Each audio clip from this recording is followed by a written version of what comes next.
എല്ലാവർക്കും MLA സ്ഥാനം വേണമെന്ന് പറഞ്ഞാൽ അതും അംഗീകരിക്കാൻ പ്രയാസമുണ്ട്.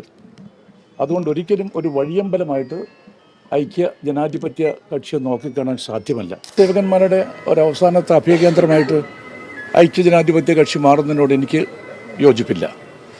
കാരണം ഒരു ലക്ഷ്യമുണ്ട്. ആ ലക്ഷ്യത്തിലേക്ക് പോകുമ്പോൾ നമ്മുടെയുമായിട്ട് ബന്ധപ്പെട്ടുകൊണ്ട് പോകാൻ സാധിക്കുന്ന തരത്തിൽ നമ്മുടെ നയം, പരിപാടി, നിലപാടുകൾ അതിനെ പൂർണ്ണമായിട്ടും അംഗീകരിക്കുന്ന കക്ഷികളുമായിട്ട് മാത്രമേ ബന്ധപ്പെട്ട് പോകാൻ നമുക്ക് പാടുള്ളൂ എന്നാണ് എൻ്റെ അഭിപ്രായം. മറ്റൊരു പാർട്ടിക്കാരനായതുകൊണ്ട് അദ്ദേഹത്തിന് വെട്ടി തുറന്ന് പറയാം.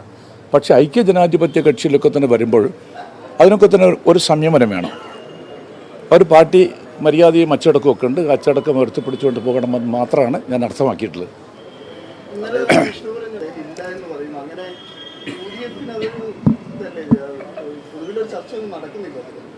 എനിക്ക് ആ പാർട്ടിയെക്കുറിച്ച് അറിയ പോലുമില്ല.